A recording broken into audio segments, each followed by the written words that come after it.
Right. Good morning, everyone. Hope everybody's doing well. It's that time again. Two things, actually. First and foremost, drugs. Because, obviously, toothache is still a thing, and that's going to be a pain in the ass to get rid of. But knowing me, I'll probably be stuck on the waiting list for 20 fucking years before the NHS or the International Health Service, or whatever you want to call them, actually decides to fucking help me. And of course, the second thing is it's time for our Manifesto book reading session again. So, I believe I left this off on a chapter, so, from 184 by the looks of it. So, let's get this party started, shall we? So, Manifesto chapter 4, Where Welfare Leads. The oligarchy pretend they care for the welfare of the citizens, but the oligarchy are doing all that they can to keep the citizens down and to keep the citizens divided. The oligarchy are in a state of permanent war against the people of Britain. Their ultimate plan is to replace the indigenous people of Britain, see chapter 5 below. The oligarchy's war against gold is what funds their actual war against the masses and against the other oligarchies who step out of line. These are oligarchies outside of Western liberal democracies. Other than non-existent WNDs in Iraq, a lie by Britain's oligarchy that justified the invasion of Iraq and the deaths of 500,000 people there, Fabian's socialist, I'm not calling him sir, Tony the war criminal Blair, is still flying around the world in a private jet, or his private jet. War criminals from the Yugoslav war were executed. Julian Assange, who was responsible for the death of no one, was in a maximum security prison from 2019 to 2024, and had been effectively under house arrest for years before jail. Assange's crime? He published the actual documents of the oligarchy. For example, emails which disclosed that the Libyan leader Gaddafi was to be destroyed and Libya turned into a failed state, where slave trade is once again thriving. The oligarchy wanted to stop Gaddafi creating a gold currency for Africa. This gold was intended to be used by Gaddafi to establish a Pan-African currency based on the Libyan golden dinar, or dinar, or however you want to pronounce it. Bear in mind, Assange did the job that the professional journalists won't do. And they won't do it because journalists, in air quotes, journalists are part of the oligarchy. My brain stopped working. Abathor.exe has stopped working. Please restart computer. Anyway, are part of the oligarchy, as Jack London pointed out over a century ago. Hopefully, what the oligarchy does to people like Assange, those who expose the motives for the war crimes of the oligarchy, shows you the relevance to the oligarchy of gold, the welfare state, and the money bubble. NATO, under the direction of the French president, the British Prime Minister, Cameron, David the con man Cameron, I'm not calling him Lord, and Obama's government used mercenaries and terrorists to overthrow Gaddafi. From Libya, the oligarchy were then able to arm ISIS in Syria to try and overthrow Bashar al-Assad, the president of Syria. Obama's rat line, authorized in early 2012, was used to funnel weapons and ammunition from Libya via southern Turkey and across the Syrian border to the opposition. Many of those in Syria who ultimately received the weapons were jihadists, some of them affiliated with Al-Qaeda. In 2015, Angela Merkel, the German PM, and the EU oligarchy opened the borders in Europe to siphon off the young men from Syria to stop them being conscripted to defend their own country against the military forces of the West. The armies of the West, and the West's jihadi armies. You'll find this kind of analysis hard to believe because the oligarchy keeps us in the gramophone mind. But if we look into the concepts and discussions the oligarchy use when they discuss things out of the mainstream, we can see that they talk of political maneuvers on the world stage as the Great Game, or the Grand Chessboard. Appendix 7 lists books, just in English, from the past showing, for centuries, the oligarchy have seen the world as a global chessboard. Many of those books are issued by the respective publishers attached to top universities or institutes of military strategy. These books show the oligarchy plotting and moving pieces over complicated political and geographical maneuvers that span decades. That is clear. that the oligarchy are scheming on an international scale, and on a time scale unimaginable to the rest of us. Their pawns killing and being killed is expected by the oligarchy. But often they freely discuss what they are doing and what they have done, knowing that the vast majority of people will never pay attention to what they write, and that anyone who wishes to get on within the oligarchy will also keep quiet. In Secret Affairs, Britain's collusion with radical Islam, Mark Curtis says that for the Western powers, ISIS in Syria was a strategic asset in the Middle East. Furthermore, the British government have been more concerned with promoting key elite foreign policy interests by challenging and overthrowing nationalist regimes they consider to be enemies, rather than with combating with Islamic terrorism and its roots. Other writers have claimed that Islamic terrorist attacks in Britain are the result of the British state Stroke number 1. Conspiring to send Muslims abroad as covert jihadi armies.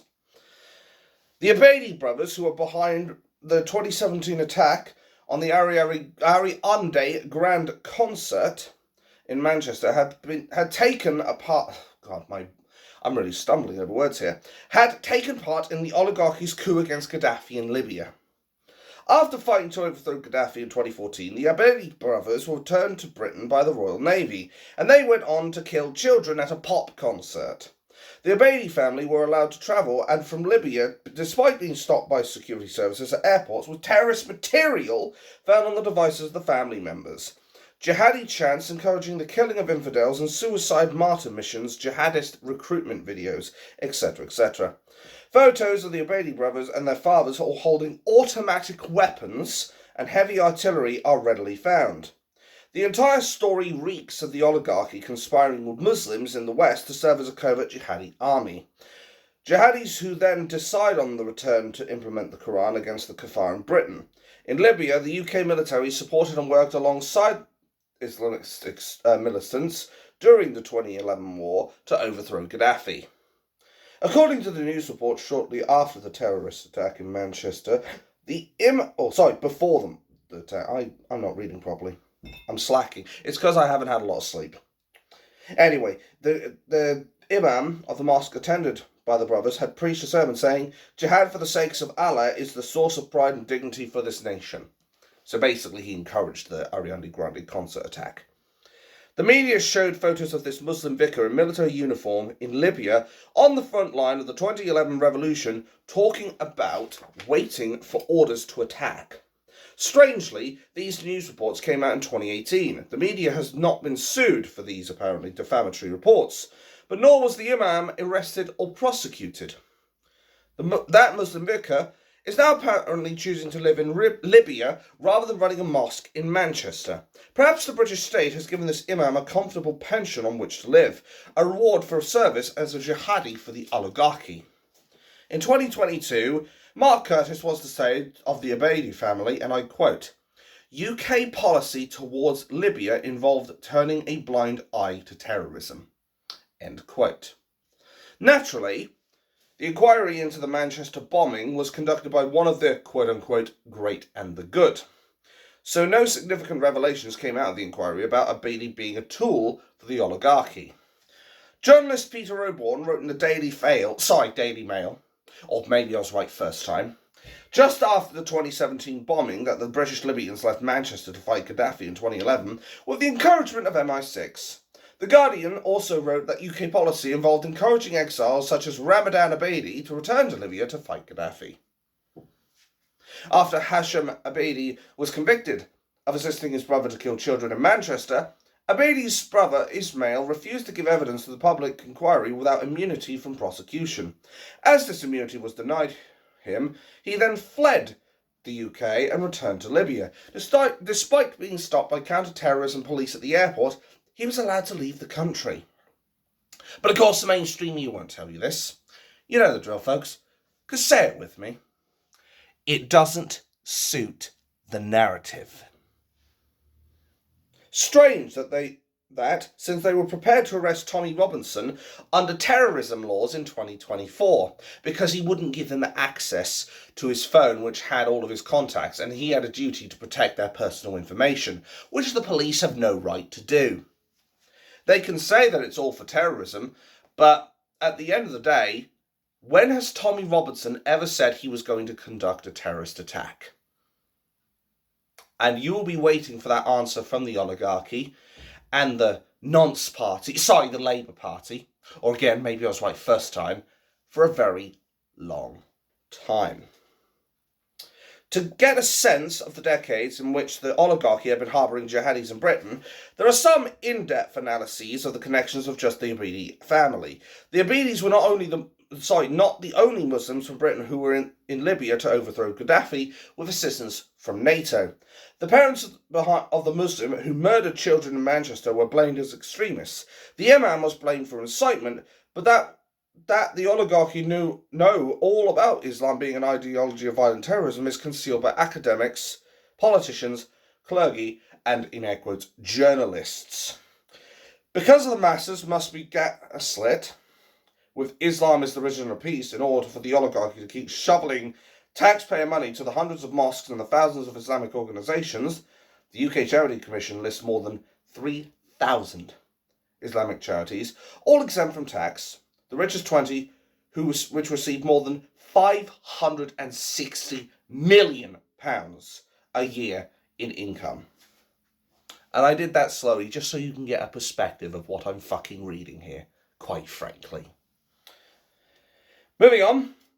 If a leftist organisation should expose the truth about Islam's doctrines of terrorism, rape and slavery, then they would find their organisation would be harassed, exposed by the so-called journalists, and their charitable status removed. The leftist agitators are bought off by the oligarchy, pretending to be anti-fascists. They get funds from the government, trade unions, and gullible members of the public, so their leaders can have a salaried existence.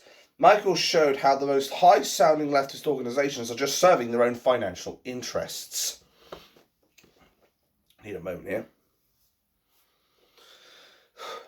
A teenage, non-Muslim security guard at the concert considered the jihadi as suspicious, but didn't dare interfere as the guard feared that the state would turn on him and he'd be accused of racism, even though you can't be racist against a religion. Thus, the oligarchy protect their jihadi army. You're not supposed to know that Islam is an ideology and not a race. When Tommy Robinson criticises the violent behaviour of Muslims, the oligarchy denounce them as racist, which is how the oligarchy sets out to confuse the public. Again, even though Islam is not a race, it's a religion. Over 20 years ago, when Italian feminist author Oriana Fallaci the name just gets me, published books exposing Islam, she was put on trial in France and Italy, and attempts were made to ban her books. In 2005, her lawyer said that in her defence, the fight against Islamic terrorism is made more difficult by intellectual terrorism cloaked in anti-racism. Fallaci had been a resistance fighter in World War II, was a war correspondent in Vietnam, was shot 3 times as a reporter.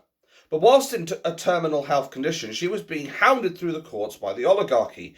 Yet when leftist feminist politicians from the oligarchy visit Islamic states, they wear face sacks, something courageous Fallaci refused to do when she interviewed Ayatollah Khomeini in 1979.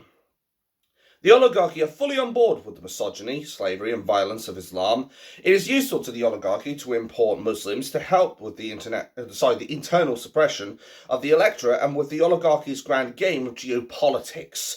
See chapter 4.7 below. The oligarchy brought Islam to the West, whilst knowing the truth about Islam's doctrines of extermination and its history of killing. See Muhammad's Quran. So the oligarchy lie about the doctrines and history of Islam to further their project, and the oligarchy set out to destroy anyone who exposes their lies. In the USA, when the author Robert Spencer invited Dutch MP Geert Wilders to attend an exhibition of Muhammad's cartoons, the FBI accompanied the jihadis to the exhibition, where the jihadis planned to kill Wilders, etc. The journalists remained silent about cases such as this. The oligarchy used their imported Muslims to raise covert jihadi armies to fight wars or destabilise nations around the world, as the case of the Abidi illustrates. As the attack on Geert Wilders above shows, the oligarchy will assist jihadis to kill dissidents in the West. The oligarchy's jihadis then implement Islam in countries like Britain where they have been protected by the oligarchy. Some indigenous people will have to learn the hard way. When they are the victims of racial or religious violence from Muslims, the police will simply not respond to emergency calls, telling the victim, ask the mosque for protection, we're not getting involved. Do they know how dangerous a precedent that sets? When the police are just saying over the phone, sorry, we're not going to help you, go ask the fucking mosque. Who wants to fucking hear that? That's disgusting. And I hope any police who say that shit have been sacked, quite frankly.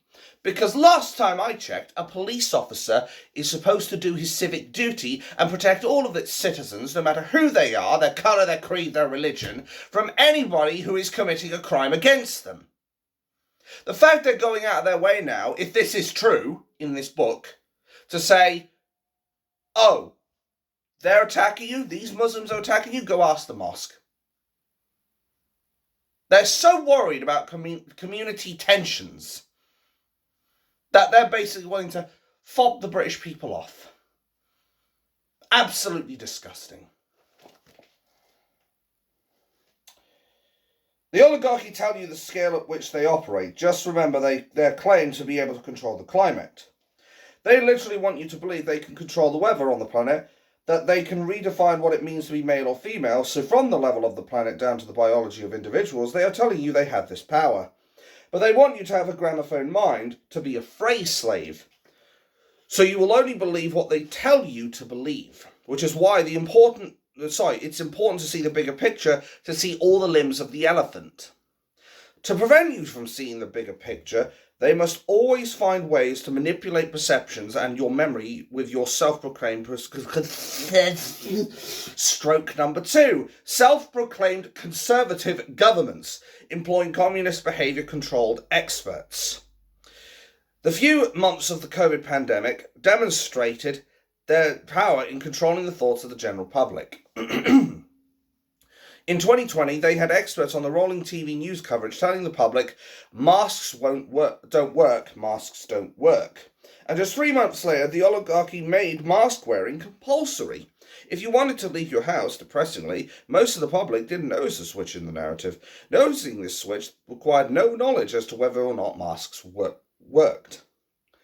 In our view, one of the major purposes of the scamdemic was the oligarchy, and they say pandemic, by the way, I'm calling it scamdemic, because let's face it, that's exactly what it fucking was the oligarchy testing that their control of what the masses think was as powerful as the oligarchy needed it to be for the other things they had planned. And mask wearing proved it.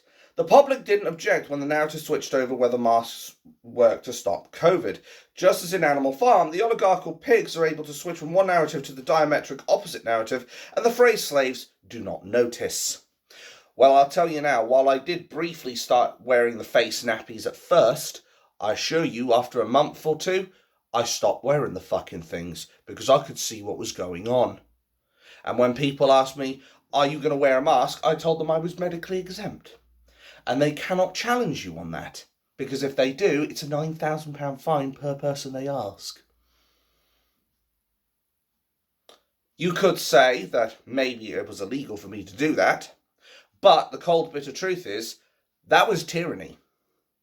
And it was their deception as well. If they're lying to us saying that the masks don't work, and then they're now saying you must wear masks. Well, in fact, no, they weren't even lying. They were telling us the truth. The masks don't work, but then they're telling us to wear them anyway. It makes no sense, whichever way you slice it, quite frankly. Do you not remember how during lockdown all over the West, the oligarchy in country after country started using the phrase build back better? In the first few months of the COVID scamdemic, the summer of 2020, this phrase swept across the discussions of the oligarchy. Yet the official history, what the search engines will show you, are documents dating its use to the second half of 2021.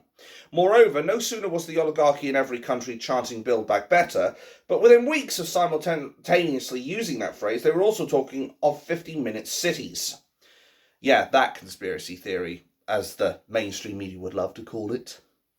In 2020, in the UK, the oligarchy in the cities of Oxford, London, Canterbury, Liverpool and Bradford, etc., were advocating 15-minute cities. In the US, Seattle, Portland, New York, Tuscaloosa, Louisville, etc., were being touted as 15-minute cities.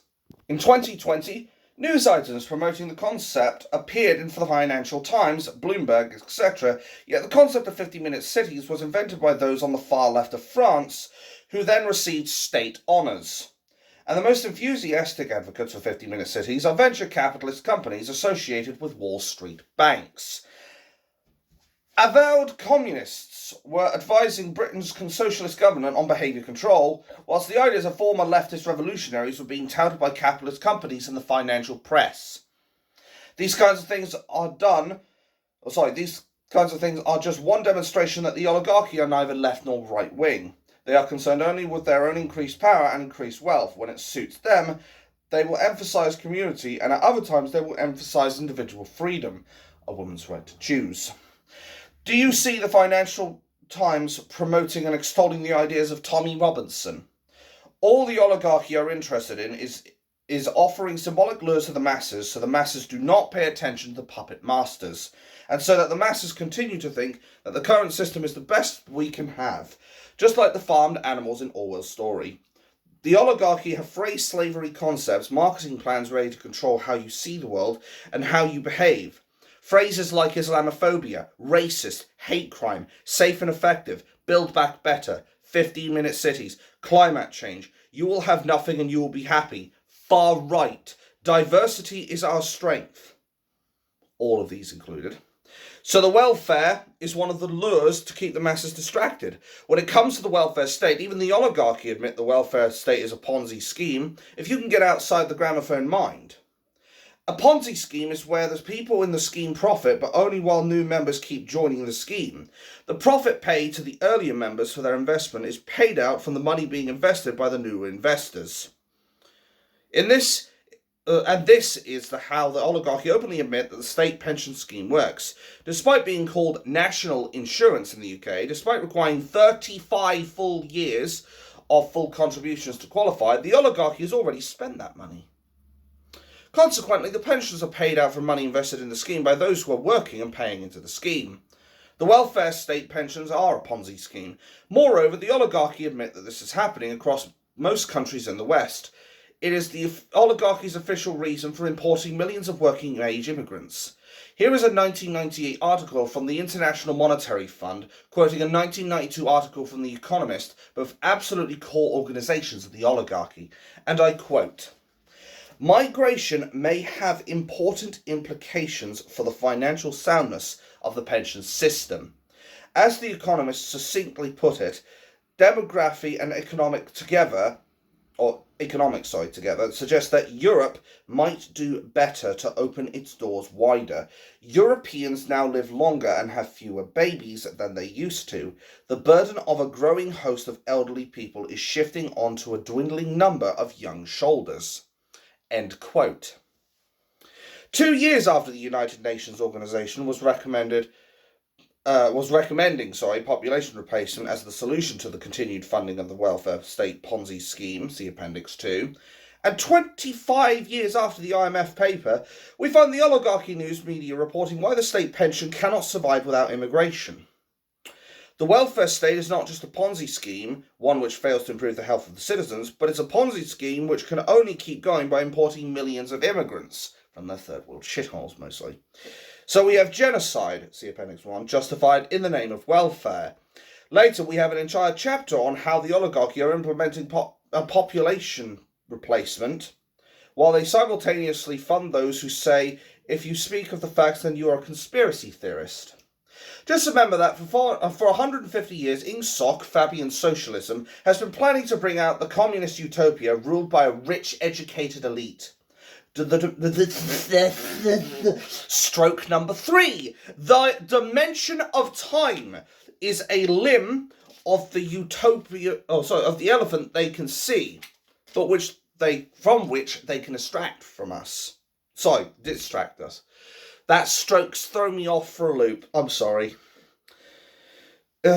Just 2 words and I'll... Oh, man. Anyway, they are playing the grand game, and slowly replacing the indigenous people is just part of their grand globalist plan. Let us return to Alan Greenspan, the longest-serving chairman of the most powerful bank in the world.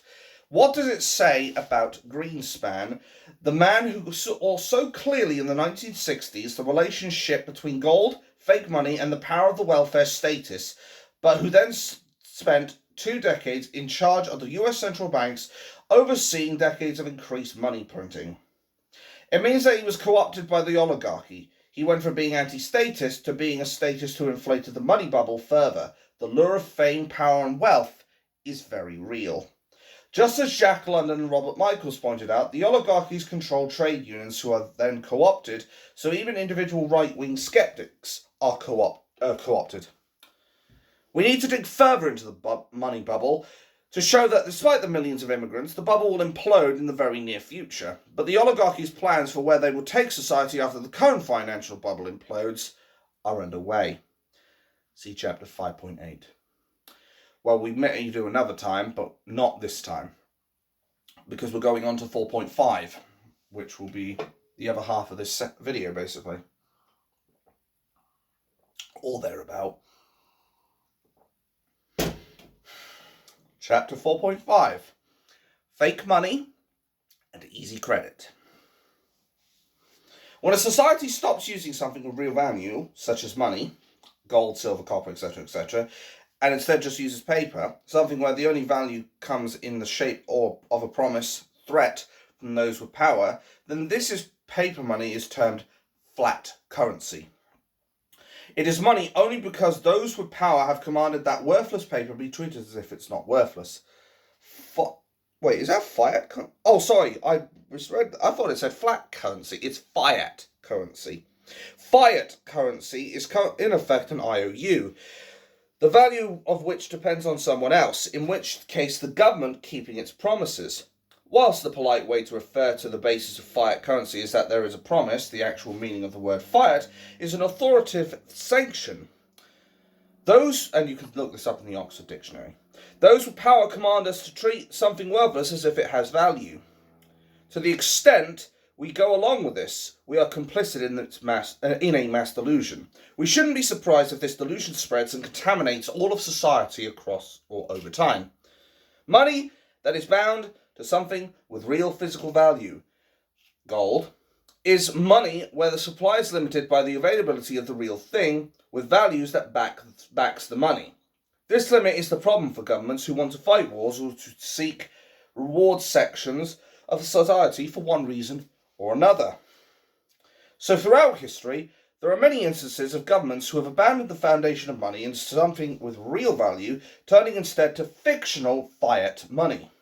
The result has always been the same. Released from the discipline of the limited money supply, the political class goes wild, creating so much new currency that the value of the currency evaporates. Some of the most prominent central bankers were so appalled by the world turning into entirely fiat currencies, they went as far as to warn by 1972 that these were not even IOUs, they were IOU nothings. Up until 1971, the US dollars had been backed by gold, and as other major currencies were tied to the dollar, all major currencies had been more or less permanently backed by gold by the preceding 100 years. As central banker John Exeter said, when global currencies were no longer restrained in 1972, and I quote, "On August 15th, 1971, the IOU gold promise was abrogated even among central banks. So today, all currencies in the world are saying, I do not owe anybody anything. Each currency says, in effect, I owe you nothing." End quote. Exeter ends his article by asking one of these currencies, will any of them hold their value against store of value money like gold?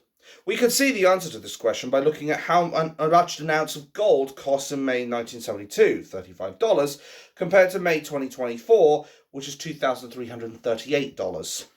The answer to Exeter's question is obviously no. You will need 66 times as many US dollars to buy an ounce of gold now as you did when Exeter asked that question over 50 years ago. Why is something like gold considered to be a genuine foundation for money? Because the supply of gold is constrained by geology and the economics of new mining. New production adds only about 1.8% a year to the above ground stock, making its growth inherently stable and explaining why its purchasing power remains relatively constant over long periods of time.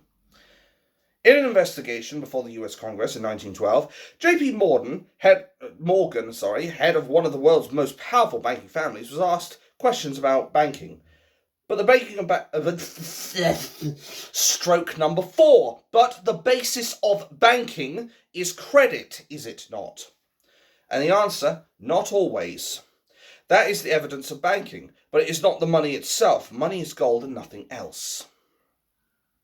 This was a couple of years before Germany, France, and Britain went off the gold standard to prolong World War I. Morgan's was testimony 60 years before US President Richard Nixon, and I nearly messed that up, took the world off the gold standard in 1971. Ever since World War I, warfare and the welfare state have been made possible by the supply of money by being detached from the real world, that is, detached from gold. And the masses now have been taxed overtly and covertly to pay for this. Inflation is a form of covert taxation. Perhaps you think, though, that this is just the voice of rapacious capitalism speaking, but it is the opposite that is the case. It's the detachment of money from the real world, gold, which facilitated the rapacious, globalized and financialized economy over the past 100 years. Who do you think wrote this? And I quote, "The truth of the proposition that, although gold and silver are not by nature money, money is by nature gold and silver, is shown by the fitness of the physical properties of these metals for the functions of money." End quote. It sounds something like J.P. Morgan would say, but it was actually Karl Marx in the foundational text of Marxism, Das Kapital, first published in 1867. And this statement wasn't some aberration. He went on to say, what appears to happen is not that gold becomes money in consequence of all other commodities expressing their values in it, but on the contrary, that all other commodities universally express their values in gold because it is money. Ironically, when people wanted to assert with authority that gold is money, they didn't need recourse from J.P. Morgan, they would just instead cite Karl Marx. While the oligarchy are prepared to embrace leftism as virtue signalling, a distraction, in their actions they have abandoned capitalism. They haven't pursued communist economics. They have purchased a third way, something that has served to make the oligarchy richer. If you remember, this transition to something between capitalism and communism is what ex-Trotskyist Burnham said was happening in the managerial revolution in 1941. See Orwell's comments on this in chapter 3 above.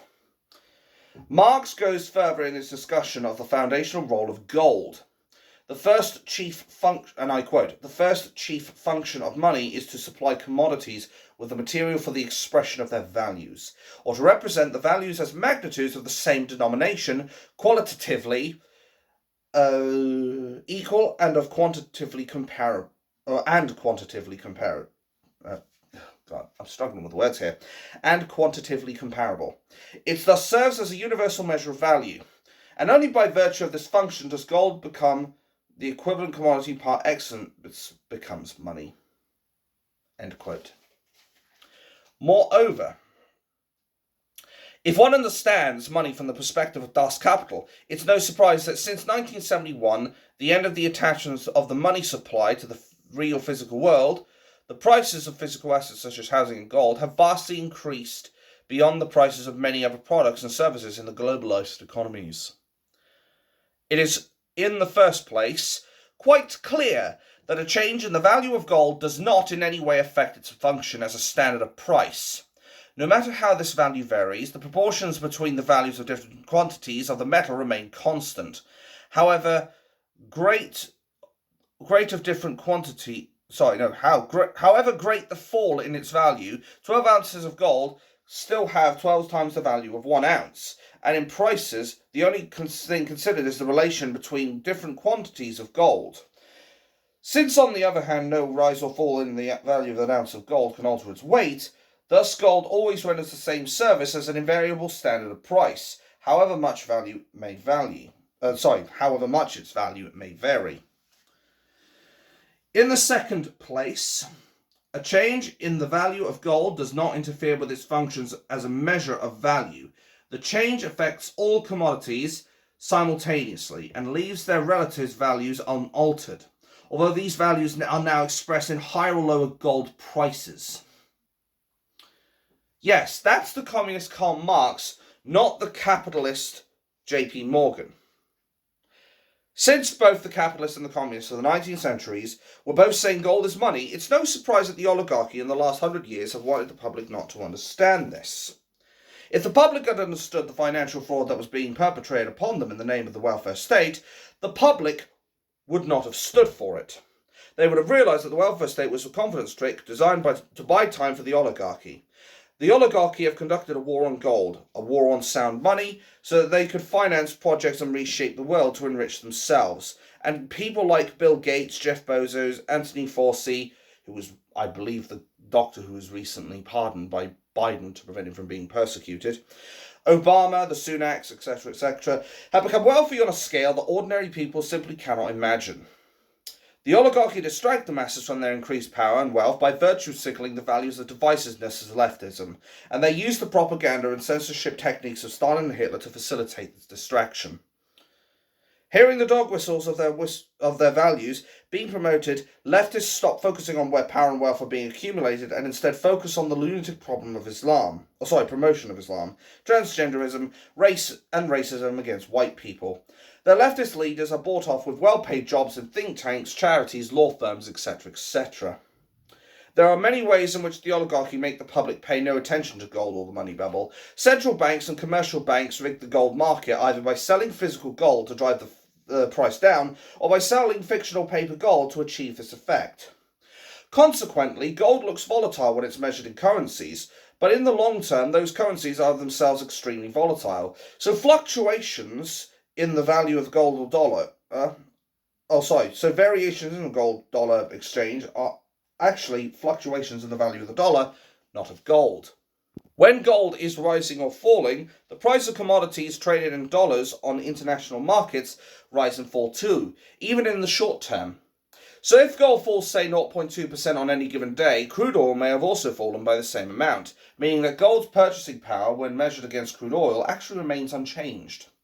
If the leftists were not just members of the cult, following the party line dictated by the oligarchy, the lefts would understand this manipulation, but provided the welfare state is being praised and identity politics allows to cause disruption, the leftists are content. Before World War II, most of what happened in finance evolved without control by international organisations. The basis of the financial system, until the internationalism of the 20th century came about, was through centuries of trial and error. The period from 1700 to 1914 was known as the classical gold standard. National banknotes were effectively receipts for the gold held by banks. The fundamental purpose of a central bank was twofold. One was to exchange banknotes for gold. UK currency says, I promise to pay the bearer, which is meaningless if all that is promised is the return of an identity. Stroke number 5 means the return of an identical piece of paper. To be the backstop should some individual banks fail due to bad lending practices. This is how international banking worked. This is how national banking works, At an international level, when trade deficits built up, gold would be shipped from the central bank of this country, which had bought goods, to the central banks of a country which had sold the goods. Since the money supply was connected to how much gold a nation's banking system contained, these trade deficits would slow down an economy that was buying too much. Not only did the gold standard serve to balance out differences in production and consumption between different economies, it also acted as a brake on government power. Well, this government's driving a Ferrari, and that fucker's got no brakes in this one. But I digress. Governments chafed at the restrictions on spend imposed by a limited money supply, and with the outbreak of World War I in 1914 began to leave the gold standard and adopt unbacked fiat currencies, which they would create as needed. In order to preserve their new power, governments expanded the role of central banks to include setting interest rates and deciding how much currency to create without reference to any external limit.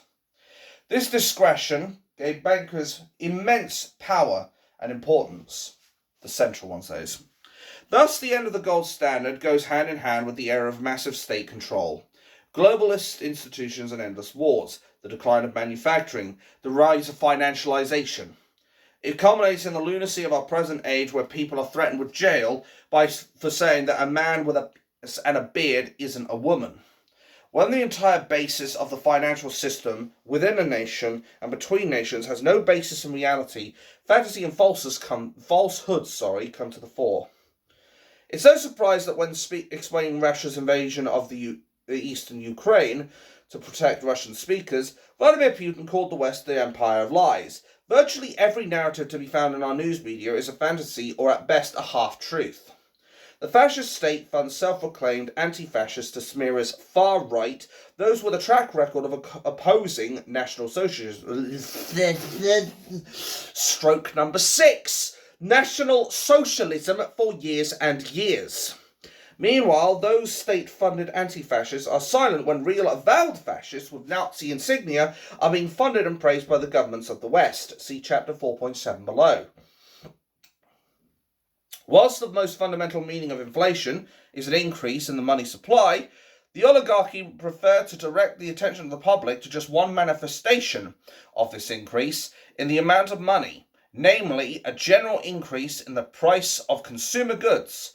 What the oligarchy don't want the public to pay attention to is another manifestation of the increase in the money supply, namely an increase in the price of the financial assets, the purchase of which is less frequent and which a large section of the public are never even able to purchase.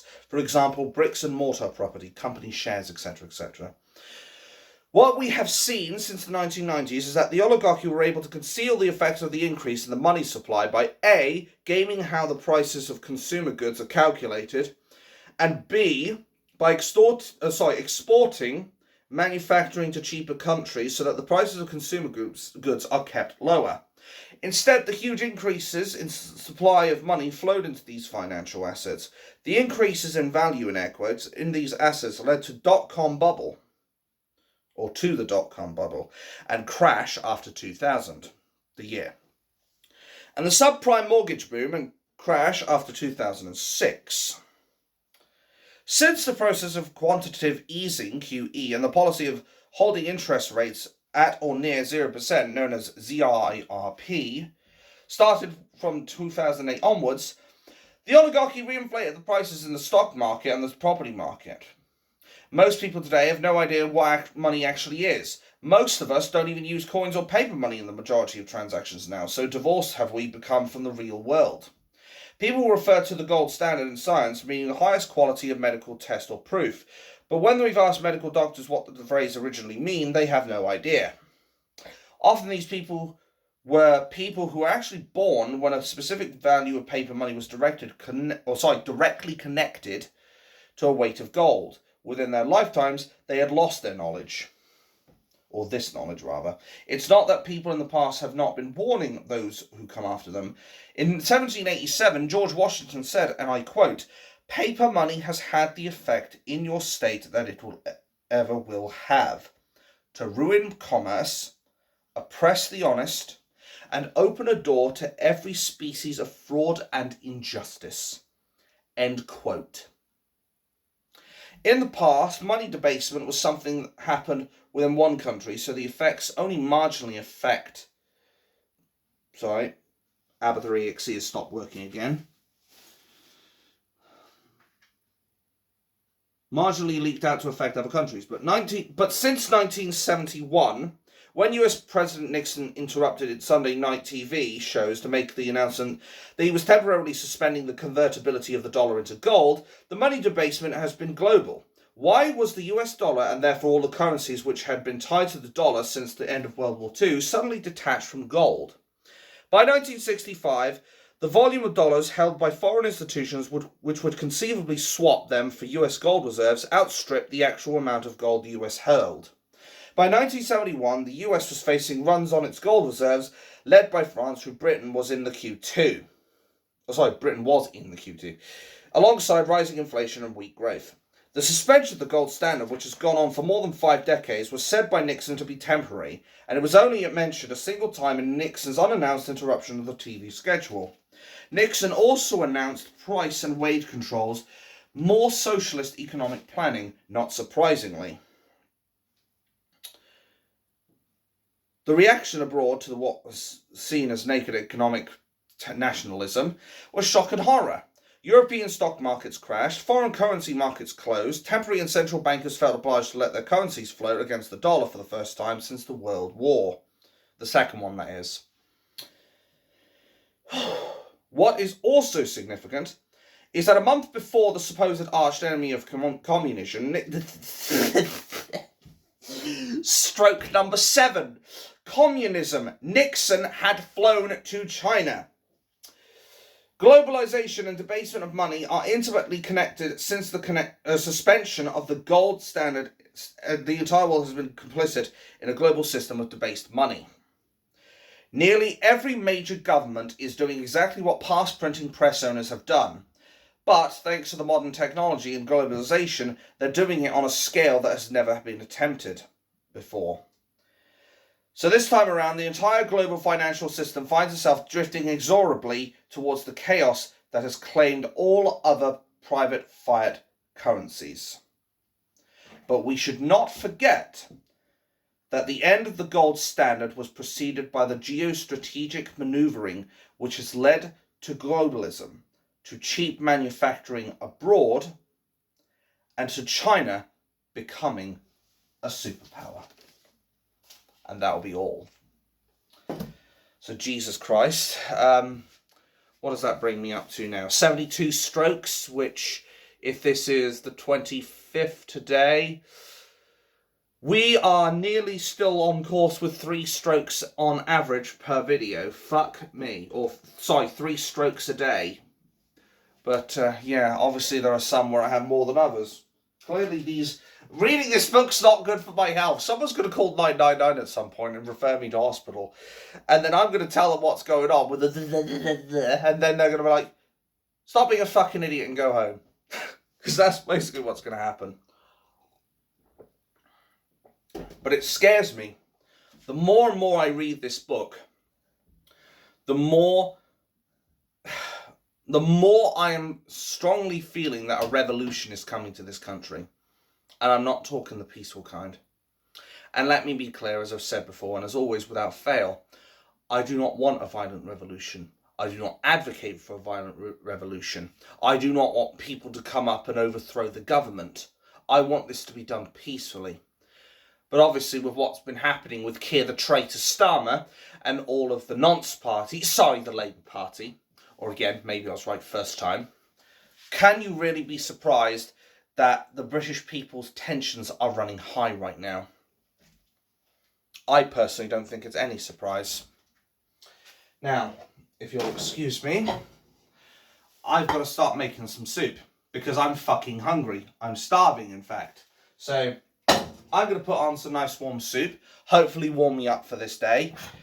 And in the meantime, I wish you all a good morning, afternoon, or evening wherever you are in the world. And remember, we must remain vigilant. What I'm mentioning in that Manifesto book, reading it out to all of you,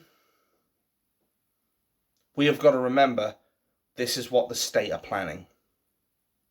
When David the con man Cameron said they were all in it together, this is exactly what he meant.